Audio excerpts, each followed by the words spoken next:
हरे कृष्णा, हरि बोल, राधे राधे।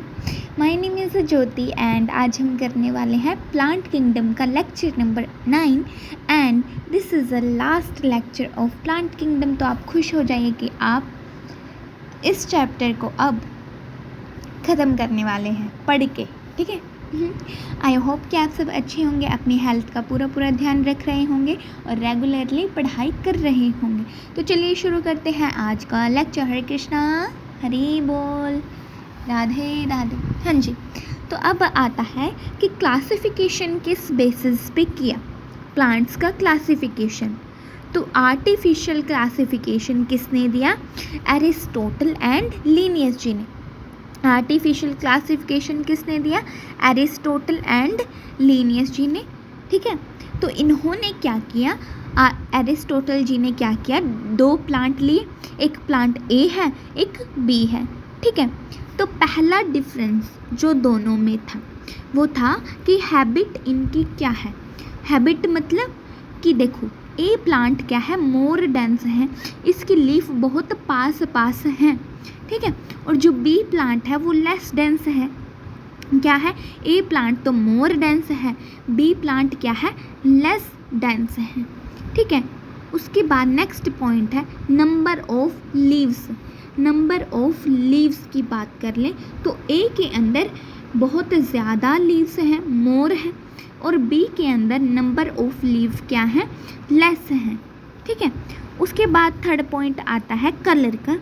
ए प्लांट के अंदर जो लीफ है उसका कलर ग्रीन है और बी प्लांट के अंदर क्या है, ग्रीन भी है और कुछ येलो भी है, ठीक है। क्या है, ग्रीन है एंड येलो है, ठीक है। तो ये प्लांट, इन दो प्लांट्स के बीच में क्या थे, डिफरेंस थे, ठीक है।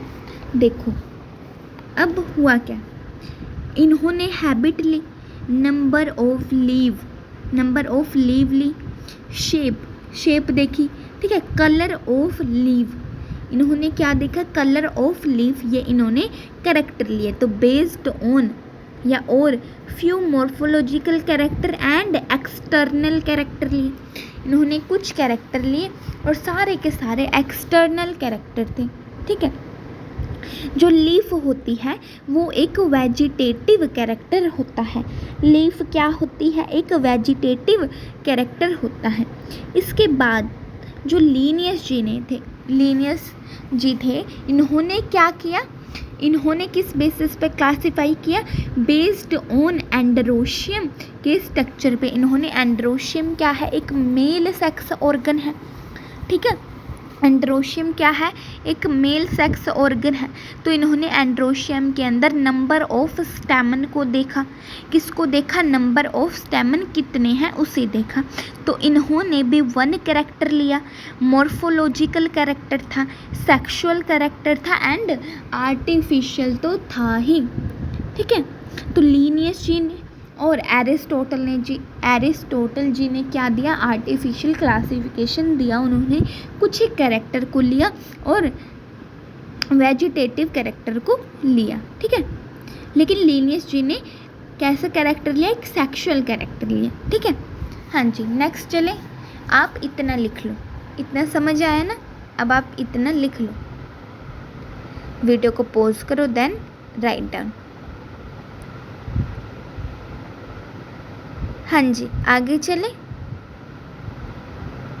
ठीक है, आगे चलते हैं। हाँ जी, नेक्स्ट आता है कि ड्रॉबैक क्या थे, ठीक है। इन्होंने जो क्लासिफिकेशन दिया उसके ड्रॉबैक क्या क्या थे, उसके अंदर कमियां क्या क्या थी। देखो, equal weightage given to both vegetative and reproductive character, ठीक है। इन्होंने क्या किया, इक्वल वेटेज दे दी वेजिटेटिव कैरेक्टर को एंड रिप्रोडक्टिव कैरेक्टर को, बट इन एक्चुअल में रिप्रोडक्टिव कैरेक्टर क्या होते हैं, या जिन्हें हम फ्लोरल कैरेक्टर बोलते हैं, are more conservative than vegetative. वो क्या होते हैं, मोर कंजर्वेटिव होते हैं than vegetative, because vegetative character are easily affected by environment. जो वेजिटेटिव कैरेक्टर होते हैं, जैसे कि उसकी लीफ हो गई, उसकी शूट हो गई, ठीक है, कोई बाहर से फ्लावर का कलर हो गया, ये सारे क्या हैं, ये सारे वेजिटेटिव कैरेक्टर हैं। ठीक है, और उसकी पिस्टिल, उसके स्टिग्मा, उसकी स्टाइल, ये सब क्या है, रिप्रोडक्टिव कैरेक्टर है। तो वेजिटेटिव कैरेक्टर क्या होते हैं, ईजिली अफेक्टेड होते हैं। जैसे सपोज वेजिटेटिव कैरेक्टर एक लीफ है, ठीक है, एक प्लांट था, ठीक है, उसकी लीफ पहले ग्रीन थी, उसे प्रॉपर सनलाइट मिल रही थी, प्रॉपर वाटर मिल रहा था, तो उसकी लीफ ग्रीन थी। अब हुआ क्या, सडनली हुआ क्या, बहुत तेज़ बारिश हुई, ठीक है, और सनलाइट उसे अच्छे से मिली नहीं। अब वो पानी, अब उसके अंदर क्या हो गया, ज़्यादा पानी भर गया प्लांट के, तो प्लांट तो मर जाएगा ना, ज़्यादा पानी लेगा तो भी मर जाएगा, ठीक है। या फिर बहुत ज़्यादा सूखा पड़ गया तो उसकी लीफ क्या हो जाएंगी, उसकी लीफ तो येलो हो जाएंगी और सूख के गिर जाएंगे। तो उसके वेजिटेटिव, पहले उसकी लीफ ग्रीन थी, अब सूखने की वजह से उसकी लीफ येलो हो गई, तो ये थोड़ी हो गया कि वो प्लांट ही बदल गया, उसकी स्पीशीज़ ही चेंज हो गई, नहीं ना। पर क्लासीफाई तो उन्होंने वेजिटेटिव कैरेक्टर के बेस पे किया था। तो ग्रीन लीफ देख के वो उसे एक क्लास के अंदर क्लासीफाई कर सकते हैं, तो येलो लीफ देखकर उसे दूसरी क्लास के अंदर क्लासीफाई करते हैं। बट ये तो कोई अच्छा तरीका नहीं है क्लासिफिकेशन का, है ना। तो जो वेजिटेटिव कैरेक्टर होते हैं वो इजीली अफेक्ट हो जाते हैं एनवायरनमेंट से, वहीं जो उनके रिप्रोडक्टिव कैरेक्टर होते हैं वो इजीली अफेक्टेड नहीं होते हैं। ठीक है, सेकंड पॉइंट आता है कि separated closely related species based on few character को देख के उन्होंने क्या किया, क्लोजली रिलेटेड स्पीशीज को सेपरेटेड कर दिया। क्लोजली रिलेटेड स्पीशीज जैसे मान लो दो प्लांट है, दोनों ही प्लांट मैंगो के हैं, ठीक है। एक प्लांट तो ऐसी जगह है जहाँ पे प्रॉपर सनलाइट मिल रही है, प्रॉपर उसे वाटर मिल रहा है, ठीक है। वहीं दूसरा प्लांट मैंगो का ही ऐसी जगह है जहाँ ना तो उसे प्रॉपर सनलाइट मिल रही है और ना ही उसे प्रॉपर पानी मिल रहा है, ठीक है। तो ऐसे में वो प्लांट, दोनों ही प्लांट बहुत छोटे हैं अभी, ठीक है, अभी बहुत छोटे हैं, तो जिससे प्रॉपर सनलाइट मिल रही है, वाटर मिल रहा है, वो प्लांट तो क्या करेगा, ग्रो करेगा, उसकी लीफ अच्छी हरी भरी होंगी, ठीक है। और जिस प्लांट को अच्छे से वाटर नहीं मिल रहा है, सनलाइट नहीं मिल रहा है, वो प्लांट क्या होगा, थोड़े ही टाइम में सूख जाएगा, उसकी लीफ क्या हो जाएंगी, येलोइश हो जाएंगे। अब लीफ को देखकर दोनों ही प्लांट को, सेम स्पीशीज़ है, एक प्लांट की लीफ हरी है तो एक प्लांट की लीफ येलो है, दोनों की जस्ट लीफ के कैरेक्टर को देखकर दोनों ही स्पीशीज़ को डिफरेंट कैटेगरी के अंदर रख दिया, डिफरेंट कैटेगरी के अंदर रख दिया। जबकि दोनों सेम स्पीशीज़ थी तो रखी तो एक ही कैटेगरी के अंदर जानी चाहिए थी, बट लीफ को देख के दोनों को अलग अलग कैटेगरी के अंदर रख दिया। इसलिए कहा गया है कि क्लोजली रिलेटेड स्पीशीज़ को क्या कर दिया, सेपरेट कर दिया। नेक्स्ट आता है हमारे पास नेचुरल क्लासिफिकेशन। नेचुरल क्लासिफिकेशन क्या है, इसे किसने दिया, बेंथन एंड हुकर ने। किसने दिया natural classification, Bentham and Hooker ji ने। ये किस पे बेस्ड था, बेस्ड ऑन मैनी कैरेक्टर। इन्होंने बहुत सारे कैरेक्टर लिए, इन्होंने क्या किया, बहुत सारे कैरेक्टर लिए। It include both external and morphological, जिसे एक्सटर्नल एंड मॉर्फोलॉजिकल बोल सकते हैं, एंड इंटरनल कैरेक्टर लिए। इंटरनल मतलब अल्ट्रा स्ट्रक्चर, अल्ट्रा स्ट्रक्चर के अंदर क्या आता है, एनाटमी, एम्ब्रियोलॉजी, फाइटोकेमिस्ट्री। फाइटोकेमिस्ट्री के अंदर आता है कि उसके अंदर बायोमोलिक्यूल कौन कौन से हैं, ठीक है, ठीक है। तो इन्होंने एक्सटर्नल कैरेक्टर तो लिए ही लिए, साथ में इंटरनल कैरेक्टर भी लिए। इंटरनल कैरेक्टर के अंदर उसकी एनाटॉमी कैसी है, एम्ब्रियोलॉजी कैसी है, उसके अंदर बायोमोलिक्यूल कौन कौन से, विटामिन, प्रोटीन्स, ये सब कौन कौन से होते हैं, तो इनकी स्टडी की। और more importance to floral character as compare to vegetative character. वही जो फर्स्ट क्लासिफिकेशन के अंदर ड्रॉबैक थी ना, कमियां थी, उन कमियों को दूर कर दिया नेचुरल क्लासिफिकेशन ने, ठीक है।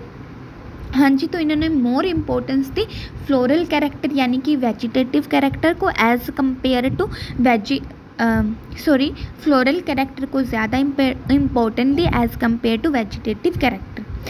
ठीक है, अब ये बेस्ड ऑन नेचुरल एफिनिटी पे बेस्ड था। ठीक है, और ये क्या कर रहा था, इंटर रिलेशनशिप बिटवीन प्लांट्स, दो प्लांट्स के बीच में इंटर रिलेशनशिप होता है कि दो डिफरेंट स्पीशीज़ के प्लांट हैं। ठीक है, मान लो एक मैंगो का प्लांट है और एक किसका प्लांट है, एक चीकू का प्लांट है। तो दोनों प्लांट के बीच में क्या सिमिलैरिटी हो सकती है, क्या डिससिमिलैरिटी हो सकती है, ये जानने की कोशिश की इस क्लासिफिकेशन के अंदर। ठीक है, इंटर रिलेशनशिप वही होता है ना, इंटर मतलब दो डिफरेंट स्पीशीज़ के बीच में। ठीक है, इंट्रा होता है सेम ही स्पीशीज़ के बीच में। इतना क्लियर है? हाँ जी, इतना क्लियर। आगे चले। ठीक है, नेक्स्ट आता है फाइलोजेनेटिक क्लासिफिकेशन। फाइलोजेनेटिक क्लासिफिकेशन किसने दिया, एंगलर एंड प्रांटल ने। किसने दिया, एंगलर एंड प्रांटल ने दिया। तो ये किस पे बेस्ड था, बेस्ड ऑन फाइलोजेनी पे। फाइलोजेनी यानी इवोल्यूशनरी हिस्ट्री पे बेस्ड था। ठीक है, इवोल्यूशनरी हिस्ट्री मतलब दो हमने प्लांट लिए और उनके पेरेंट की स्टडी की। दो प्लांट थे, हमने जाना कि इनके पेरेंट्स कौन कौन से होंगे, उनकी स्टडी की। ठीक है, तो हमने उनके किसके पूर्वज की स्टडी की। ठीक है, तो बेस्ड ऑन फोसिल्स, और हमने एक प्लांट लिए कुछ, उनके फोसिल्स की स्टडी की। ठीक है, डिफरेंट प्लांट थे, उनके फोसिल्स को देखा, उनके फोसिल्स के अंदर कुछ सिमिलर कैरेक्टर दिखे तो हमने उसे प्लेस्ड कर दिया एक सिमिलर फैमिली के अंदर। मान लो एक सोलेनेसी फैमिली के अंदर उसे डाल दिया। ठीक है, हमने प्लांट लिए, दो चार प्लांट लिए, उनके फोसिल्स को स्टडी किया। उन चारों प्लांट के अंदर कुछ सिमिलर कैरेक्टर थे, उनके फोसिल्स के अंदर कुछ सिमिलर कैरेक्टर थे, तो हमने उसे एक सिमिलर फैमिली के अंदर रख दिया, सोलेनेसी के अंदर। इतना क्लियर है? अच्छे से समझ आए। फाइलोजेनेटिक के अंदर हम क्या करते हैं, इवोल्यूशनरी हिस्ट्री को देखते हैं कि इनके पेरेंट प्लांट कैसे होंगे, या उनके फोसिल्स की स्टडी करते हैं। इतना क्लियर है? अच्छे से समझ आया? हाँ जी। अभी आप लिखने पे बिल्कुल भी ध्यान मत दो, हम ये पूरा पेज आपको दिखा देंगे, तो इत्मीनान से लिखना। ठीक है, हाँ जी। नेक्स्ट आता है हमारे पास न्यूमेरिकल टैक्सोनॉमी। क्या आता है, न्यूमेरिकल टैक्सोनॉमी। न्यूमेरिकल मतलब नंबर्स। ठीक है, तो हमने ये 4 प्लांट ले लिए। ठीक है, हमने क्या किया, 4 डिफरेंट प्लांट ले लिए।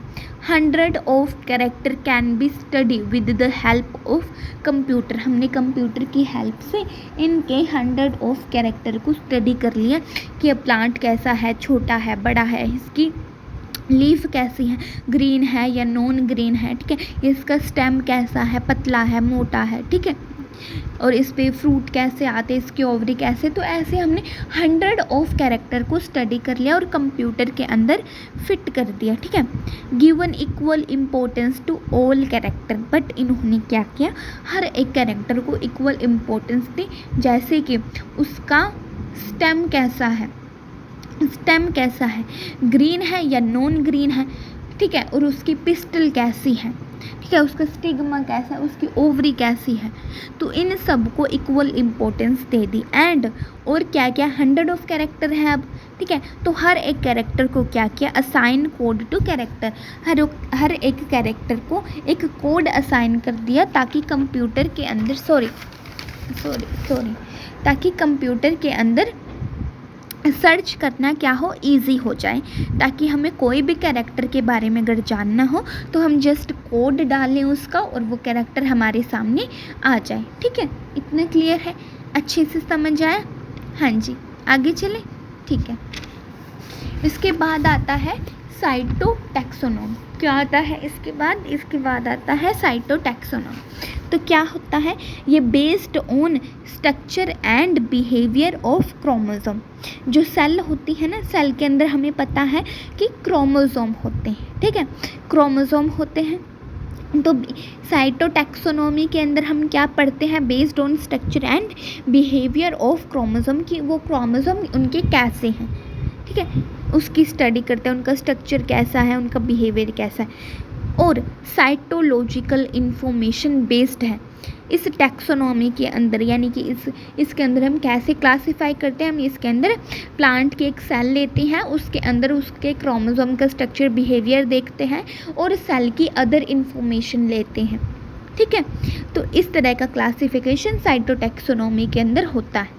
अब आता है कीमोटैक्सोनॉमी। नेक्स्ट आता है कीमोटैक्सोनॉमी। इसके अंदर क्या होता है, based chemical constitute of plant.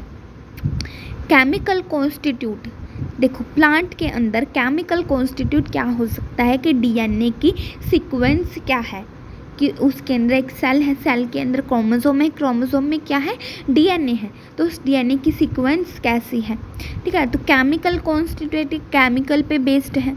और उसके बाद आते हैं इसके अंदर क्रिस्टल, जैसे कैल्शियम कार्बोनेट के क्रिस्टल या कैल्शियम ऑक्सलेट के क्रिस्टल।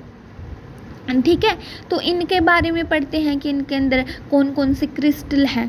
ठीक है, सेल के अंदर या प्लांट के अंदर, और एरोमेटिक कंपाउंड है या नहीं है, एरोमेटिक कंपाउंड के बारे में जानते हैं। और ये क्या है, कीमोटैक्सोनॉमी एक एडवांस्ड मेथड है। कीमोटैक्सोनॉमी क्या होता है, एक एडवांस्ड मेथड होता है।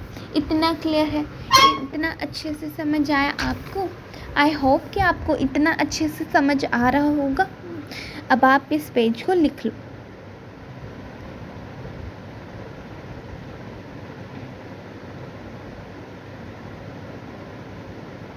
हाँ जी, अब आप इस सब को अच्छे से लिख लो। वीडियो को पॉज करो, देन राइट डाउन। आगे चले, हाँ जी आगे चले। अब बहुत छोटा सा टॉपिक रह गया है, वो क्या है कि हमने डिफरेंस क्या है बिटवीन किसके बीच में, एल्गी के बीच में, algae, bryophyte, pteridophyte, gymnosperm, angiosperm, इन सब के बीच में हमने एक डिफरेंस टेबल बना दी है। जब भी आपको रिवाइज करना हो ना, तो आप ये इस टेबल को याद कर लेना। ठीक है, पूरा वो सब याद मत करना, ये टेबल याद कर लेना, आपके लिए इजी हो जाएगा समझना और याद करना। आगे चले, हाँ जी ठीक है। अब आता है, अब हमारे पास आता है कि हमने डिफरेंस क्या है between algae, bryophyte, pteridophyte, gymnosperm and angiosperm के। पहला आता है हमारे पास कि जाइगोट किस किस के अंदर बनता है। ठीक है, तो जाइगोट किस किस के अंदर बनता है, एल्गी के अंदर जाइगोट बनता है, ब्रायोफाइट के अंदर भी बनता है, टेरिडो में भी बनता है, जिम्नोस्पर्म में एंड एंजियोस्पर्म सब के अंदर जाइगोट बनता है। ठीक है, नेक्स्ट आता है एम्ब्रियो किस किस के अंदर बनता है। क्या एम्ब्रियो किस किस के अंदर बनता है, तो एम्ब्रियो बनता है किसके अंदर, एल्गी के अंदर कोई एम्ब्रियो नहीं बनता। ठीक है, ब्रायोफाइट के अंदर एम्ब्रियो बनता है, टेरिडोफाइट में बनता है, जिम्नो में एंड एंजियो में बनता है। ठीक है, उसके बाद आते हैं वैस्कुलर टिश्यू। वैस्कुलर टिश्यू की बात करें तो वैस्कुलर टिश्यू किस किस के अंदर होते हैं, वैस्कुलर टिश्यू हमें पता है स्पोरोफाइट के अंदर होते हैं। Vascular tissue xylem and phloem होते हैं और वो स्पोरोफाइट के अंदर होते हैं, और वो फर्स्ट टाइम टेरिडोफाइट के अंदर आए। Xylem and phloem first time pteridophyte के अंदर आए, तो एल्गी के अंदर तो वो नहीं होंगे, ब्रायोफाइट के अंदर भी वो नहीं होंगे, टेरिडोफाइट में होंगे, जिम्नो में होंगे एंड एंजियोस्पर्म के अंदर होंगे। ठीक है, उसके बाद फोर्थ पॉइंट पे हम बात कर लेते हैं, स्पोर की बात कर लेते हैं। किसकी बात कर लेते हैं, स्पोर की बात कर लेते हैं। तो एल्गी के अंदर होमोस्पोरस कंडीशन होती है, ब्रायोफाइट के अंदर होमोस्पोरस कंडीशन होती है, टेरिडोफाइट के अंदर मोस्टली होमोस्पोरस होते हैं एंड फ्यू हेटेरोस्पोरस होते हैं, जिम्नोस्पर्म के अंदर सारे के सारे हेटेरोस्पोरस एंड एंजियोस्पर्म के अंदर भी सारे के सारे क्या होते हैं, हेटेरोस्पोरस होते हैं। अब नेक्स्ट पॉइंट आता है, उसके बाद नेक्स्ट पॉइंट आता है कि sporophyte divided into root, stem और लीफ। किसका स्पोरोफाइट रूट, स्टेम और लीफ के अंदर डिवाइड होता है, क्या एल्गी का होता है? नहीं होता। ब्रायोफाइट के अंदर होता है? नहीं होता। टेरिडोफाइट के अंदर स्पोरोफाइट रूट, लीफ और स्टेम के अंदर डिवाइड होता है। टेरिडोफाइट में होता है, जिम्नो में होता है एंड एंजियो के अंदर होता है। इतना क्लियर है? अच्छे से समझ आया? अब आप इसे नोट डाउन कर लो।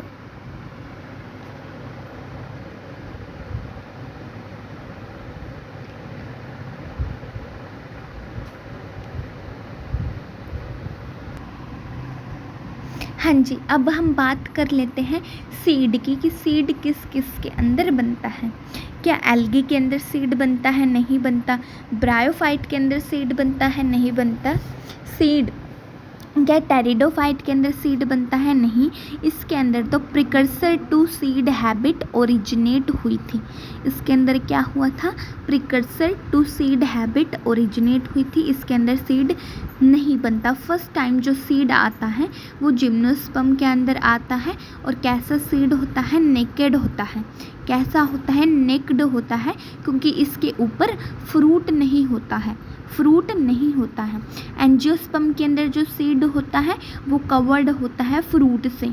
ठीक है, फ्रूट से कवर्ड होता है। ठीक है, इतना समझ आया?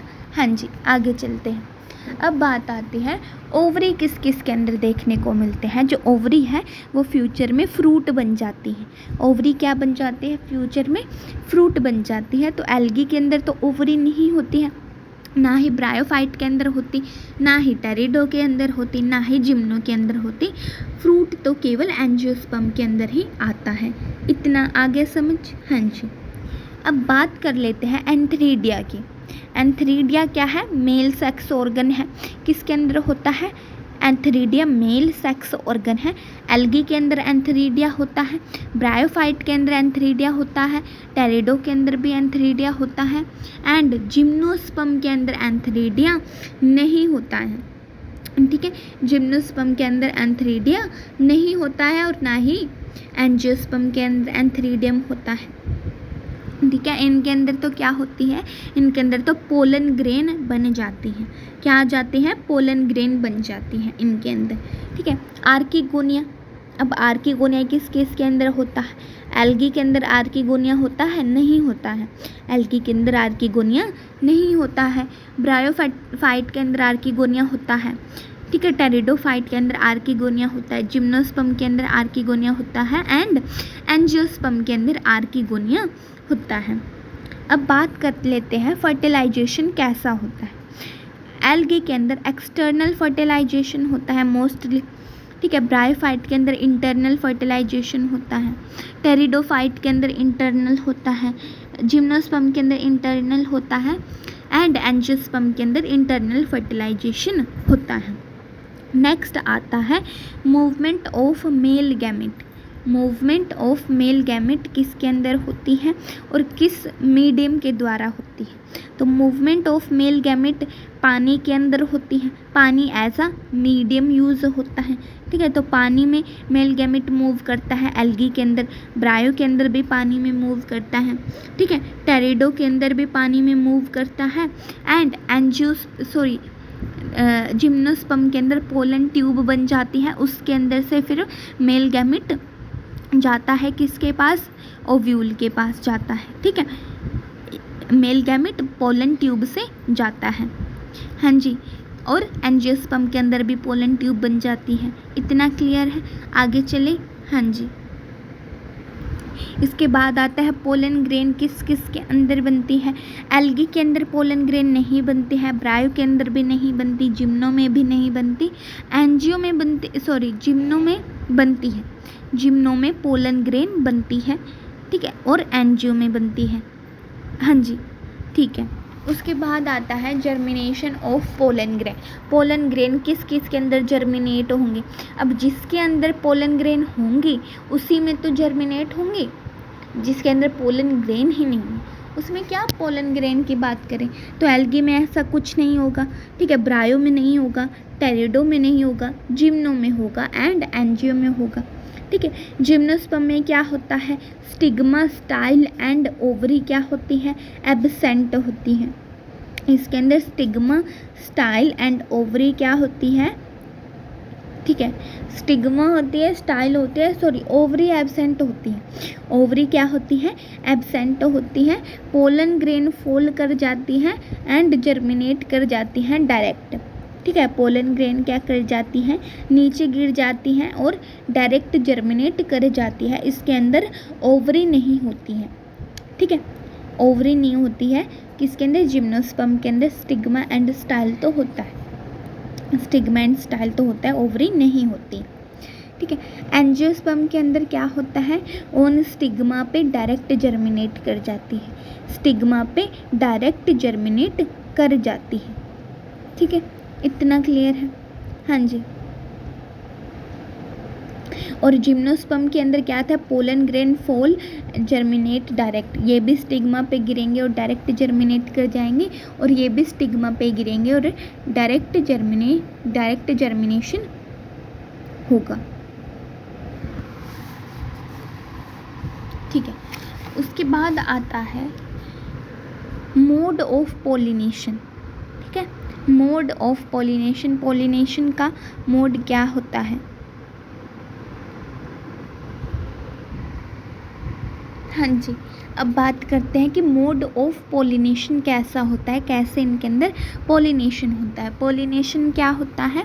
पोलन ग्रेन का मेल स्पोरोफाइट को छोड़ के, ठीक है, पोलन ग्रेन का मेल उसको मेल प्लांट को छोड़ के, ठीक है, और फीमेल प्लांट के पास जाना क्या कहलाता है? पोलिनेशन कहलाता है। ठीक है, अब जिसके अंदर पोलन ग्रेन होंगी उसी के अंदर तो वो उड़ के जाएंगी, उड़ के फीमेल पार्ट के पास जाएंगे। अब जिसके अंदर पोलन ग्रेन ही नहीं होंगी उसमें ऐसी बात नहीं होगी। ठीक है, तो एल्गे के अंदर पोलन ग्रेन ही नहीं है तो इसमें ऐसी कोई कंडीशन देखने को मिलेगी ही नहीं ना, यानी कि नो मोड ऑफ पोलिनेशन। ठीक है, उसके बाद आता है ब्रायोफाइट। ब्रायोफाइट में भी ऐसा कुछ नहीं होगा, ना ही जिम्नोस्पर्म में होगा, सॉरी हाँ, ना ही टेरिडोफाइट के अंदर होगा। ठीक है, उसके बाद आता है जिम्नोस्पर्म। जिम्नोस्पर्म के अंदर पोलिनेशन कैसा होता है? विंड से होता है, और एंजियोस्पर्म के अंदर विंड से होता है एंड वाटर से होता है। पोलन ग्रेन विंड से उड़ के जा सकता है एंड पानी में तैर के जा सकता है। इतना क्लियर है? आगे चले? हाँ जी। उसके बाद आता है कि इनके अंदर मेल गैमेट कैसा होता है। ये सेकंड पार्ट है। ये जो मैंने जहाँ पे ये लिखा है ना 14 लिखा है, जहाँ पे इसका फर्स्ट पार्ट था मोड ऑफ पोलिनेशन एंड इसी का सेकंड पार्ट है मेल गैमेट कैसा होता है। तो एल्गी के अंदर मेल गैमेट कैसा होता है? मोटाइल होता है, और मोटाइल किस में चलता है? पानी के अंदर चल के फीमेल गैमेटोफाइट के पास जाता है। ठीक है, मोटाइल होता है एंड वाटर की हेल्प से चलता है, मूव करता है। ठीक है, उसके बाद ब्रायोफाइट के अंदर भी मोटाइल होता है और पानी के अंदर तैर के जाता है। उसके बाद टेरिडोफाइट के अंदर क्या होता है? नॉन मोटाइल होता है। ठीक है, टेरिडोफाइट के अंदर क्या होता है? नॉन मोटाइल होता है। पोलन ट्यूब बनती है इसके अंदर भी। ठीक है, इसके बाद आता है एक मिनट क्या बोल दिया मैंने? हाँ, सॉरी भाई, सॉरी, फिर से गलत बोल दिया। ठीक है, टेरिडोफाइट में क्या होगा? नॉन मोटाइल, सॉरी मोटाइल होगा और वाटर की हेल्प से जाएगा। ठीक है, मोटाइल होगा एंड वाटर की हेल्प से जाएगा। उसके बाद आता है जिम्नोस्पर्म के अंदर जो मेल गैमेट होगा वो नॉन मोटाइल होगा और उसके अंदर पोलन ट्यूब बनेगी। ठीक है, एंजियोस्पर्म में क्या होगा? पोलिनेशन इंसेक्ट के through, sorry pollination wind, water and insect के थ्रू हो सकता है। इसके अंदर नॉन मोटाइल मेल गैमेट होगा एंड इसके अंदर क्या बनेगी? पोलन ट्यूब बनेगी। एक मिनट, क्या होगी? पोलन ट्यूब बनेगी। ठीक है, हाँ जी। अब नेक्स्ट पॉइंट पढ़ लेते हैं। उसके बाद नेक्स्ट आता है कि फ्लावर किस किस के अंदर देखने को मिलता है। देखो, एल्गी के अंदर फ्लावर देखने को नहीं मिलता है, ना ही ब्रायो के अंदर देखने को मिलता है, ना ही टेरिडो के अंदर देखने को मिलता है, एंड जिम्नोस्पर्म के अंदर कोन देखने को मिलते हैं, फ्लावर देखने को नहीं मिलता है। जिम्नोस्पर्म के अंदर कोन देखने को मिलते हैं, फ्लावर देखने को नहीं मिलता है। एंड एंजियोस्पर्म के अंदर फ्लावर देखने को मिलते हैं। तो फ्लावर केवल एंजियोस्पर्म के अंदर देखने को मिलते हैं। ठीक है, इतना क्लियर है। आगे चले। हाँ जी, उसके बाद आता है एंडोस्पर्म की बात कर लेते हैं। एंडोस्पर्म क्या होता है? जो सीड को क्या करता है? न्यूट्रिशन प्रोवाइड करता है। सीड को न्यूट्रिशन एंड फूड प्रोवाइड करता है एंडोस्पर्म। ठीक है, हाँ जी, या हम कह सकते हैं एम्ब्रियो को न्यूट्रिशन प्रोवाइड करता है। ठीक है, जब वो जाइगोट बनता है, जाइगोट से फिर एम्ब्रियो बनता है और एम्ब्रियो से फिर सीड बनता है, तो उसे न्यूट्रिशन प्रोवाइड करता है ये एंडोस्पर्म। तो एल्गी के अंदर ऐसा कुछ नहीं होता है, एंडोस्पर्म नहीं होता है, ना ही ब्रायो के अंदर होता है। ठीक है, और ये किसके अंदर? ना ही ये टेरिडो के अंदर होता है। ठीक है, जिम्नोस्पर्म के अंदर जो एंडोस्पर्म होता है वो कैसा होता है? हैप्लॉइड होता है। Haploid formed before fertilisation, fertilisation से पहले ही बनता है और हैप्लॉइड होता है। एंड एंजियोस्पर्म के अंदर जो वो एंडोस्पर्म होता है वो ट्रिप्लॉइड होता है और आफ्टर फर्टिलाइजेशन बनता है। कैसा होता है? ट्रिप्लॉइड होता है, 3n होता है एंड आफ्टर फर्टिलाइजेशन बनता है। ठीक है, उसके बाद हम नेक्स्ट बात कर लेते हैं डबल फर्टिलाइजेशन किसके अंदर होता है। Double fertilisation is a unique feature of angiosperm. तो ये केवल एंजियोस्पर्म के अंदर देखने को मिलेगा और किसी के अंदर देखने को नहीं मिलेगा। तो एल्गी के अंदर डबल फर्टिलाइजेशन नहीं होता, ना ही ब्रायो के अंदर, ना ही टेरिडो के अंदर, ना ही जिम्नोस्पर्म के अंदर देखने को मिलता है और ना ही किसके अंदर, जिम्नो के अंदर नहीं देखने को मिलता है, केवल और केवल एंजियोस्पर्म के अंदर देखने को मिलता है। तो इसलिए इसे कहा जाता है यूनिक फीचर ऑफ एंजियोस्पर्म। ठीक है, हाँ जी, नेक्स्ट आता है फीमेल गैमेटोफाइट। फीमेल गैमेटोफाइट कैसा होता है? तो फीमेल गैमेटोफाइट, हाँ जी, फीमेल गैमेटोफाइट जिम्नोस्पर्म के अंदर तो बिफोर फर्टिलाइजेशन एंडोस्पर्म बनता है। ठीक है, एंड फिर उसके अंदर क्या बनता है? आर्किगोनिया के अंदर एग होता है। ठीक है, तो बिफोर फर्टिलाइजेशन एंडोस्पर्म बनता है किसके अंदर? जिम्नोस्पर्म के अंदर। और एंजियोस्पर्म के अंदर फीमेल गैमेटोफाइट क्या होता है? एम्ब्रियोसैक होता है। ठीक है, और बाकी एल्गी और ब्रायोटेरिडो में फीमेल गैमेटोफाइट की कोई बात नहीं की गई है। ठीक है, उसके बाद नेक्स्ट पॉइंट आता है मेन प्लांट बॉडी या डोमिनेंट बॉडी कौन सी होती है। एल्गी के अंदर मेन प्लांट बॉडी या डोमिनेंट बॉडी गैमेटोफाइट होती है, हैप्लॉइड होती है, इंडिपेंडेंट होती है, फ्री लिविंग होती है एंड फोटोसिंथेटिक होती है। अपना खाना खुद बनाती है। ठीक है, किसी से कुछ मांग नहीं रहा है तो इंडिपेंडेंट है। ठीक है, हैप्लॉइड है। ठीक है, और किसी से कुछ लेना देना नहीं है तो कहीं पर भी आ जा सकती है, तो फ्री लिविंग है। और गैमेटोफाइट है, गैमेट बनाती है। इतना क्लियर है। ठीक है, उसके बाद बात कर ले ब्रायोफाइट की। ब्रायोफाइट के अंदर भी मेन प्लांट बॉडी गैमेटोफाइट होती है, हैप्लॉइड होती है एंड और क्या होती है?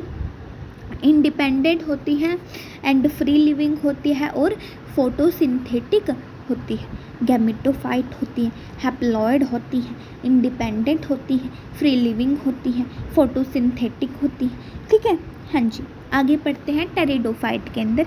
टेरिडोफाइट के अंदर मेन प्लांट बॉडी स्पोरोफाइट होती है। ये इन तीनों के लिए, टेरिडो के लिए, जिम्नो के लिए और एंजियो के लिए, तीनों के लिए ये सेम ही पॉइंट है कि मेन प्लांट बॉडी इनके अंदर स्पोरोफाइट होती है, डिप्लॉयड होती है, इंडिपेंडेंट होती है, फ्री लिविंग होती है एंड फोटोसिंथेटिक होती है। क्या होती है? फोटोसिंथेटिक होती है। स्पोरोफाइट डिप्लॉयड होता है, इंडिपेंडेंट होता है, फ्री लिविंग होता है एंड फोटोसिंथेटिक होता है। अब एक लास्ट पॉइंट हमारा बच गया जो है गैमेटोफाइट। ठीक है, गैमेटोफाइट कैसा होता है? वही ये पूरी बात, ये इनके मेन प्लांट बॉडी इनके गैमेटोफाइट होते हैं। तो जो यहाँ पे लिखा है ना मेन प्लांट बॉडी के अंदर, वही आपको यहाँ लिख देना है। यहाँ पे हमने सेम लिख दिया है कि जो ऊपर है वही नीचे है। ठीक है, ताकि टाइम बच जाए आपका भी। ठीक है, ठीक है। उसके बाद ब्रायोफाइट में भी जो ऊपर लिखा है वही सेम चीज़ है, ठीक है। किसके अंदर? गैमेटोफाइट के अंदर, ठीक है। अब बात आती है किसके अंदर? बात आती है टेरिडोफाइट के अंदर। तो गैमेटोफाइट क्या होता है? जो गैमेट बनाता है वो क्या होता है?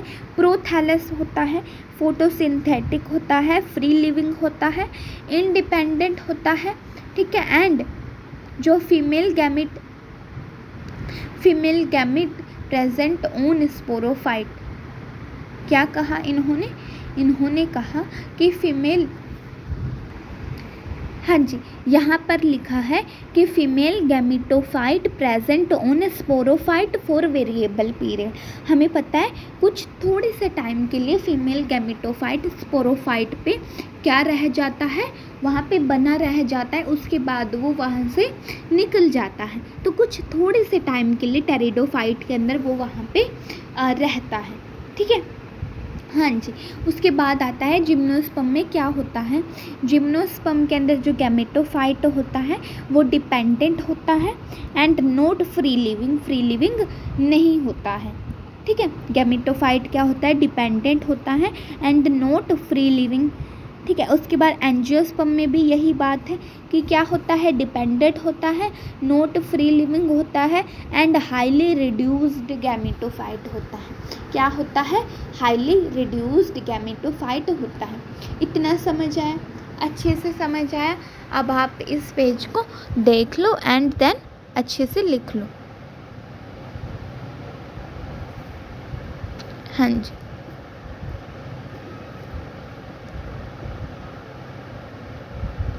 आई होप कि ये सारे पॉइंट आप सबको अच्छे से समझ आए होंगे, ठीक है। उसके बाद हम मिलेंगे एक अगले चैप्टर में, ठीक है, एक नए चैप्टर में। तब तक के लिए आप अच्छे से पढ़ते रहिए, ठीक है, और खुश रहो एंड अच्छे से पढ़ाई करो, ठीक है, ठीक है। तो मिलते हैं नेक्स्ट वीडियो में। हरे कृष्णा, हरि बोल, राधे राधे।